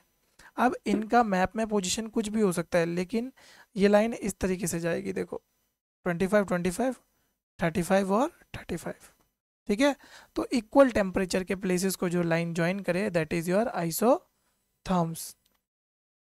अब ये क्या दिखाता है आपका, horizontal and latitudinal distribution of temperature with the help of map. और इसमें क्या होता है, अब ये आपको और कुछ चीज़ें बताना लग जाता है, जैसे कि टेम्परेचर कितना चेंज हो रहा है, क्या क्या चेंज हो रहा है, इन सब के बारे में अभी हम आगे बात करने वाले हैं। तो ये जो लाइंस आपको दिख रही है ना, ये होती हैं आपके आइसोथर्म्स। और देखो हर लाइन ना एक सर्टेन टेम्परेचर को डिनोट कर रही है, जैसे आप देख भी पा रहे होंगे। फॉर एग्जांपल जैसे ये वाली लाइन है, ये -1 डिग्री की है, ये 4 डिग्री की है, 10 डिग्री की है, 16 डिग्री की है, 21 डिग्री की है। ठीक है, अब इसमें देख लो और क्या है, ये आइसोथर्म्स होते हैं ना, ये एक दूसरे के पैरेलली चलते हैं। यानी कि दो लाइंस कभी भी पैरेलल चलने का मतलब ये नहीं है कि बिल्कुल स्ट्रेटली चल रहे हैं। ठीक है, बेंड होते हुए भी पैरेलल चल सकते हैं। अब वो मत बोलने लग जाना कि सर पैरेलल लाइंस तो वो होती हैं जो स्ट्रेट होती हैं। नहीं, पैरेलल वो होती हैं जो एक दूसरे के बिल्कुल इक्वल डिस्टेंस पे चल रही हों, या एक दूसरे से कॉरस्पॉन्डिंगली चलते रहें, बट कभी भी मीट ना करें। तो यहाँ पर कोई भी आइसोथर्म एक दूसरे से मीट नहीं करेगा, क्योंकि एक पॉइंट पे दो टेम्परेचर नहीं हो सकते। ठीक है, एक पॉइंट पे सिर्फ एक टेम्परेचर होगा। So isotherm follow parallel to each other because same amount of insolation received by all point. तो यहाँ पर आप देखो, जैसे फॉर एग्जांपल ये यहाँ पर जो यूएसए में मान के चल रहा हूँ, मैं यहाँ पे वॉशिंगटन डीसी मान रहा हूँ, और यहाँ पे सेम अगर इस लाइन में देखूँ तो ये वाला ये आई थिंक नॉर्वे होगा, तो साल्वाबाड यहाँ पे। तो ये दोनों सेम आइसोथर्म्स में आ रहे हैं, क्योंकि दोनों में -1 डिग्री टेम्परेचर है। क्लियर। नेक्स्ट इंपॉर्टेंट चीज, नेक्स्ट इंपॉर्टेंट फीचर क्या है आइसोथर्म्स का, सडन बेंड आपको देखने को मिल सकता है। कहाँ पर, सिर्फ जहाँ पर ओशियन और कॉन्टिनेंट आपस में होंगे। क्यों, क्योंकि यहाँ पर क्या चेंज आ जाएगा उसमें, वही वाला जो मैंने आपको बताया था अभी। कौन से वाला चेंज बताओ, स्पेसिफिक हीट वाला चेंज। क्योंकि ओशियन में तो टेम्परेचर कम होगा ऑब्वियसली, है ना, या हो ज़्यादा भी हो सकता है अगर लेट टाइम है, तो उसके कोरस्पॉन्डिंगली जो लैंड है वहाँ पर सेम टेम्परेचर तो नहीं होगा। सो आइसोथर्म में एकदमली सडनली चेंज आएगा। ठीक है, और ये सडन चेंज आना हमें क्या दिखा रहा है कि वहाँ पे डिफरेंशियल हीटिंग हो रही है, यानी कि लैंड ज़्यादा हीट अप हो जा रहा है, वेयर एज आपका ओशन जो है वो कम हीट अप हो रहा है। नेक्स्ट आप बात करोगे जहाँ पर आपकी लाइंस नैरो हो, जैसे ये वाली पोजीशन आप देख पा रहे होंगे और ये वाली पोजीशन, तो ये क्या दिखा रहा है कि यहाँ पर टेम्परेचर आपका जल्दी जल्दी से चेंज हो रहा है। ठीक है, जल्दी जल्दी टेम्परेचर चेंज हो रहा है, इसी वजह से डिफरेंट डिफरेंट आइसोथर्म्स वहाँ पे पाए जा रहे हैं। और जहाँ पर आपके इतने ज़्यादा आइसोथर्म्स पाए जाएं, मान लीजिएगा वहाँ पे क्या है, आपका हाई टेम्परेचर ग्रेडियंट है या हाई थर्मल ग्रेडियंट। ग्रेडियंट क्या होता है, चेंज इन टेम्परेचर। जैसे आपने प्रेशर ग्रेडियंट सुना होगा, तो ग्रेडियंट को आप सिंपल से लगा सकते हो चेंज इन वैल्यू। तो अगर थर्मल ग्रेडियंट की बात हो रही है, यानी कि change in temperature, high change in temperature. जहाँ पर ज़्यादा आइसोथर्म्स होंगे वहाँ पे हाई चेंज इन टेम्परेचर होगा, और जहाँ पर आपका वाइड स्पेसिंग होगी आइसोथर्म्स के बीच में, तो वहाँ ये मान लीजिएगा कि स्मॉल चेंज या फिर बहुत स्लो चेंज हो सकता है आपका टेम्परेचर का। क्लियर। तो आई होप आपको आइसोथर्म्स अच्छे से क्लियर हो गए होंगे। आगे चलते हैं, आगे देखते हैं टेम्परेचर डिस्ट्रीब्यूशन और किस तरीके से हो रहा है। तो हाईएस्ट टेम्परेचर हमारा पाया जाएगा ट्रॉपिक्स और सब ट्रॉपिक्स के बीच में, क्योंकि वहाँ पे हाई इंसोलेशन होता है। और लोवेस्ट टेम्परेचर हमारा कहाँ होगा, पोलर और सब पोलर रीजन में, वो भी कॉन्टिनेंट्स पे। ठीक है, ड्यू टू इफेक्ट ऑफ कॉन्टिनैलिटी। अब ये कॉन्टिनैलिटी की कौन से इफेक्ट है, देखो सुन समझ लो, क्योंकि कॉन्टिनैलिटी ये टर्म अब हम रेगुलरली यूज़ करेंगे, क्लाइमेटोलॉजी है तो ये टर्म्स तो अब रेगुलरली यूज़ होने वाली है। देखो कॉन्टिनैलिटी का मतलब होता है कि जितना आप इंटीरियर में जाते रहोगे कॉन्टिनेंट्स के, उतना ही कम आपको मॉडरेटिंग इफेक्ट मिलेगा, किसका, ओशन का। कैसे, जितना जो रीजन होगा ना ओशन के पास, वहाँ से देखो पहली चीज़ तो सी ब्रीज आएगी। सी ब्रीज क्या करेगी, जो लैंड का टेम्परेचर होगा उसे मॉडरेट करती जाएगी। तो यानी कि जो ये जितना दूर होगा सी से या ओशन से, तो ये जो मॉडरेशन इफेक्ट है वो आपका कॉन्टिनेंट में फील नहीं हो पाएगा, और इसी को हम बोलते हैं कॉन्टिनैलिटी। ठीक है, आया समझ, बताओ आया कि नहीं आया, आ गया ना। चलो फिर आगे चलते हैं। तो यहाँ पर और क्या देखना है आपको, डाईयूर्नल एंड एनुअल रेंज। अब ये डाईयूर्नल रेंज क्या होता है, यानी कि दिन के time, day time and night time के टेम्परेचर के बीच का डिफरेंस। फॉर एग्जांपल, अगर दिन के समय यहाँ पर 28 डिग्री सेल्सियस जा रहा है और नाइट के समय -10 डिग्री सेल्सियस जा रहा है, तो इसके बीच की जो रेंज है कितनी हो गई है, 38 डिग्री सेल्सियस की रेंज। क्लियर। तो ये जो diurnal and annual range of temperature है, ये हाईएस्ट होती है कहाँ पे, इनसाइड द कॉन्टिनेंट। क्लियर। तो इनसाइड द कॉन्टिनेंट में क्या होगा, मॉडरेटिंग इफेक्ट होगा नहीं। तो दिन के समय तो आपका टेम्परेचर बहुत ज़्यादा जा सकता है, और रात के समय उतनी जल्दी ठंडा होके बहुत कम टेम्परेचर चला जाएगा। फॉर एग्जांपल अगर मैं बात करूं अफ्रीका के इंटीरियर्स की, तो वहाँ पर ये हम समझ लेते हैं कि दिन के समय वो लगभग लगभग 40 चला जाता होगा, और रात के समय मान के चल लेते हैं कि 5 डिग्री सेल्सियस। तो कितना हो गया, ये 40 में से 35 डिग्री सेल्सियस का यहाँ पे डायूर्नल रेंज हो गया। नेक्स्ट, सेम चीज़ अगर मैं बात करूँ यूरोप की ऐसी जगह का जहाँ पर ओशन है, तो वहाँ पे दिन के समय आपका कितना जाएगा, 30 डिग्री सेल्सियस, और रात के समय कितना जाएगा, 20 डिग्री सेल्सियस। तो डायूर्नल रेंज तो देखो 10 डिग्री सेल्सियस की हुई। तो इतना आपको ध्यान रखना है बस। Next, diurnal and annual range of temperature are least in ocean, क्योंकि ओशन में तो टेम्परेचर उतना ज़्यादा चेंज होगा ही नहीं, because of high specific heat of water and mixing of water. और ये मिक्सिंग ऑफ वाटर क्यों होगा, कौन सा कॉन्सेप्ट लगा होगा यहाँ पे, तीन मैकेनिज्म में से कौन सा लगा होगा यहाँ पे बच्चों, कन्वेक्शन सेल। इसके अंदर भी तो बनेगा, ये तो लिक्विड ही है, अभी पढ़ाया, अभी कंफ्यूज तो नहीं हो गए। चलो अगर नहीं कंफ्यूज हुए तो बहुत बढ़िया। ठीक है, बढ़िया पढ़ रहे हो तुम, टेंशन मत लो, पेपर निकलेगा निकलेगा। तो low temperature gradient are observed over tropics. ठीक है, तो लो टेम्परेचर ग्रेडियंट हमें देखने को मिलेगा। लो टेम्परेचर ग्रेडियंट मतलब ज़्यादा टेम्परेचर में चेंज नहीं होगा, क्योंकि अगर ट्रॉपिक्स पे है तो इक्वली वहाँ पर सनलाइट मिलेगी, इस वजह से लो टेम्परेचर ग्रेडियंट। और हाई टेम्परेचर ग्रेडियंट आपको कहाँ देखने को मिल जाएगा, आपका पोलर और सब पोलर रीजन में या टेम्परेट रीजन में। तो ये भी ध्यान रखना है। और जब आप वार्म ओशन करंट की बात करोगे, तो जो मैंने बताया था कि टेम्परेचर ग्रेडियंट आपका कहाँ लो होगा, ईस्टर्न मार्जिन पे। ठीक है, अभी मैंने पीछे आपको डायग्राम दिखाया था, उसका मैंने बोला भी था स्क्रीनशॉट ले लो।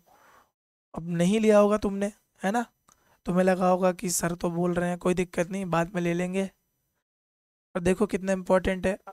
क्योंकि अगर तुमने स्क्रीनशॉट लिया या उस डायग्राम को बहुत क्लोजली ऑब्जर्व किया, तो इतना तो तुम्हें पता होगा कि वार्म ओशन करंट कौन से मार्जिन पे ज़्यादा मिल रहे हैं, ईस्टर्न मार्जिन पे कि वेस्टर्न मार्जिन पे। ठीक है, हालांकि यहाँ से तो तुम्हें क्लियर हो जा रहा होगा कि वार्म ओशन करंट हमें कहाँ मिल रहे हैं ज़्यादा, eastern margin of the continents में मिल रहे हैं, इसलिए वहाँ पे आपका टेम्परेचर ग्रेडियंट क्या होगा, लो होगा। सेम टेम्परेचर ग्रेडियंट हाई होगा वेस्टर्न मार्जिन पे, क्योंकि वहाँ पे क्या है, आपका कोल्ड ओशन करंट पाया जा रहा है। और आइसोथर्म्स इरेगुलर होंगी आपका, ये आप थोड़ा सा पढ़ लेना, इसमें वैसे ज़्यादा कुछ डिटेलिंग में है नहीं। नेक्स्ट अगर हम आगे चलते हैं अपने टॉपिक पे, तो अब देखो दो चीज़ें पढ़नी है हमें, अच्छे से पढ़ेंगे, बस इन दो चीज़ों में आपको ध्यान लगाना है। इसके बाद हमारा आज का लेक्चर ख़त्म। तो सबसे पहली चीज़, जनवरी के समय, ठीक है, हमारा टेम्परेचर डिस्ट्रीब्यूशन कैसे होगा। तो ड्यूरिंग जनवरी नॉर्दर्न हेमिस्फीयर में तो देखो विंटर होगा, समर में जो सदर्न हेमिस्फीयर होगा वहाँ पे समर होगा। अब यहाँ पर ध्यान रखना, अभी बात करी western margin are warmer than the eastern counterpart. अब ऐसा क्यों, यहाँ पे वेस्टर्न मार्जिन वार्मर क्यों हो जा रही है? क्योंकि जो वेस्टर्लीज हो रही हैं वो यहाँ पे टेम्परेचर को क्या कर रही हैं, जितना भी आपका हाई टेम्परेचर वाली चीज़ें हैं उनको आपके वेस्टर्न मार्जिन पे लेके आ रही हैं। ठीक है, वेस्टर्लीज ऐसे चलती हैं फ्रॉम वेस्टर्न मार्जिन से, इस तरीके से। क्लियर? तो ये आपको ध्यान रखना है। तो एक बार आपको देख लेना है, ये आपका डिस्ट्रीब्यूशन है टेम्परेचर का। तो देखो सन, क्योंकि ये आपका इक्वेटर है, सन क्योंकि आपका कहाँ पर है, सदर्न हेमिस्फीयर में है, तो इधर की तरफ आप देख पा रहे होंगे ज़्यादा हाई टेम्परेचर, ये रेंज जो है स्टेबल कहाँ पे है, हाई टेम्परेचर वाली रेंज में।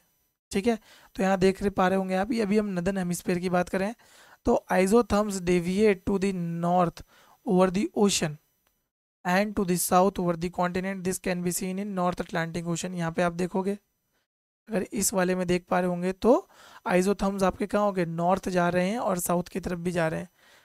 क्लियर? नेक्स्ट अब देखो यहाँ पे the presence of form ocean current, क्योंकि यहाँ पर से हमने अभी देखा था क्या, यहाँ पर दो करंट है, एक तो गल्फ स्ट्रीम और इसी के ऊपर क्या है यहाँ पे नॉर्थ अटलांटिक ड्रिफ्ट। ये दो क्या कर रही हैं, यहाँ पर जो हाई टेम्परेचर वाला वाटर है, ठीक है, वार्म वाटर है, उसको ऊपर की तरफ ले जा रही हैं। और जैसे जैसे ऊपर की तरफ ले जाएंगी, क्योंकि सन अभी मान के चलो यहाँ पर है, ठीक है, सदर्न हेमिस्फीयर में, तो ऊपर पे वो डायरेक्ट सनलाइट तो नहीं दे पा रहा होगा, स्लैंटेड सनलाइट होंगी तो टेम्परेचर ज़्यादा वहाँ का नहीं बढ़ना चाहिए। पर क्योंकि आपकी वार्म ओशन करंट है, वो वार्म वाटर को ऊपर की तरफ ले जा रही है, इसलिए यहाँ पर देख रहे होंगे आप रैपिड चेंज इन टेम्परेचर, 20, 15, 10, 5, 0, 10 -10। तो रैपिड चेंज इन टेम्परेचर मिल रहा है, जिसकी वजह से जो आपके आइजोथर्म्स हैं वो किधर को शिफ्ट हो रखे हैं, हल्के से पोल्स की तरफ को शिफ्ट हो रखे हैं। और ये देखो और ज़्यादा आपको नोटिस करना है तो इस वाले एरिया में आप देख सकते हो, ये देख रहे हो यहाँ पे पोल्स की तरफ शिफ्ट हो रहे हैं, तो ये आपको ध्यान रखना है। नेक्स्ट आपको देखना है इक्वेटर की तरफ को कब शिफ्ट होगा, वो इक्वेटर की तरफ को तब शिफ्ट होगा जब यहाँ पर क्या होगी, कूलिंग बहुत ज़्यादा हो जाएगी। ठीक है, इमेंस कूलिंग होने लग जाएगी, तो सिर्फ तभी वो किधर की तरफ को शिफ्ट होगा, then only it shift towards the equator. तो आई होप आप समझ गए होंगे कि पोल्स की तरफ को कब शिफ्ट होगा और इक्वेटर की तरफ को कब शिफ्ट होगा। ठीक है, एक बार दोबारा रिवाइज कर लेते हैं अच्छे से। इक्वेटर की तरफ को तब शिफ्ट होगा जब कूल हो जाएगा, और पोल्स की तरफ को तब शिफ्ट होगा जब वार्म वाटर आएगा। ठीक है, बस इतना ध्यान रखो। अब बात कर लेते हैं सदर्न हेमिस्फीयर की। तो सदर्न हेमिस्फीयर में तो देखो आइजोथर्म ज़्यादातर पैरेलल ही चलेंगे, क्योंकि वहाँ पर तो आपको डायरेक्ट सनलाइट देखने को मिल रही है, और जहाँ डायरेक्ट सनलाइट होगी वहाँ पे टेम्परेचर वेरिएशन कम होगा। जितना कम होगा तो यहाँ पे क्या होगा बताओ, लो थर्मल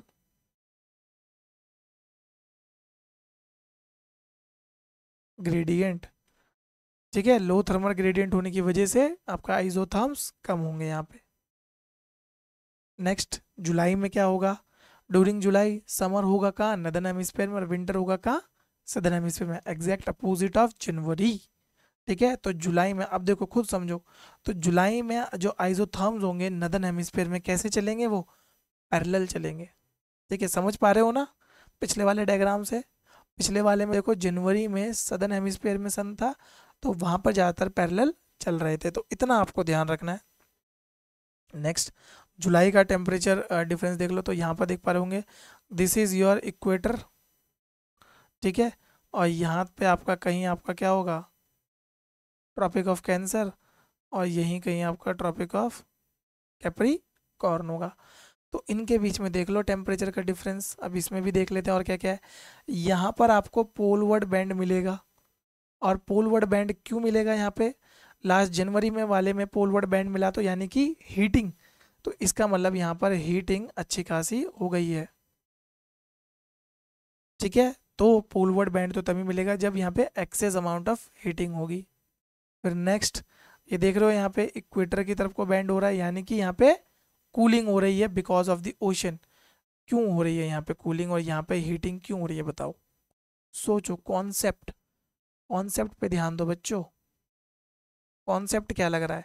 यहाँ पर पोल्स की तरफ क्यों जा रहा है? देख पा रहे हो ये कौन सा एरिया है? ये नॉर्थ अमेरिकन कॉन्टिनेंट की बात हो रही है यहाँ, और ये कॉन्टिनेंट है, तो यहाँ पर कौन सा इफेक्ट लगा रहा होगा? कॉन्टिनेलिटी। अभी तो पढ़ा हमने, इंटीरियर ऑफ कॉन्टिनेंट में आपका डाययूरनल रेंज ऑफ टेम्परेचर ज़्यादा होगी, ठीक है? तो दिन की समय ये ज़्यादा हीटअप हो जाएगा, मॉडरेटिंग इफेक्ट मिलेगा नहीं।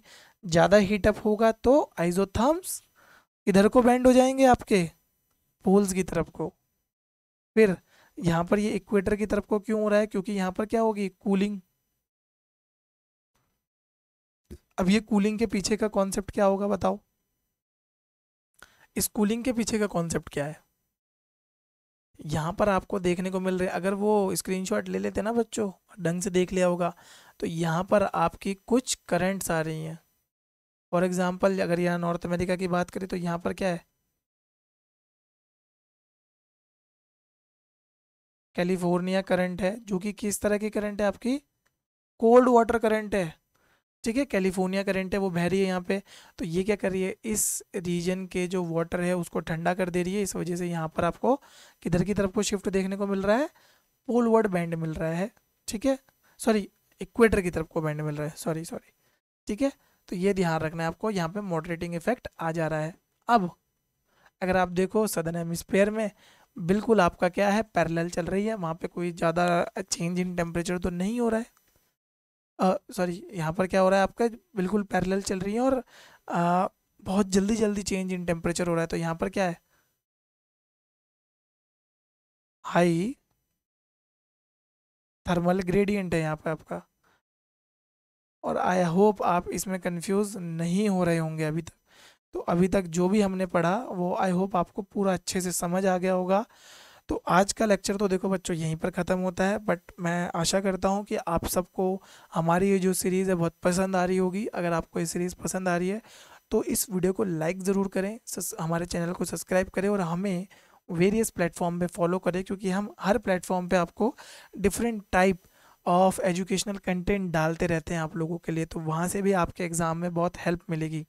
और अगर आपको लगता है कि सीरीज़ हेल्पफुल है आप लोगों के लिए, तो इसको ज़्यादा से ज़्यादा शेयर भी करें, ताकि जितना ज़्यादा ये शेयर होएगी उतना ज़्यादा आप लोगों के लिए भी फ़ायदा और बाकी लोगों के लिए भी फ़ायदा होगा। तो चलिए बच्चों, मिलते हैं आपसे अब अगली वीडियो में, जहाँ पर हम डिस्कस करेंगे किसके बारे में? हम वेरियस और कॉन्सेप्ट के बारे में डिस्कस करेंगे। मैं बता देता हूँ आपको, हम लैप्स रेट के बारे में थोड़ा पढ़ेंगे वहाँ पे, ठीक है? तो थैंक यू बच्चों।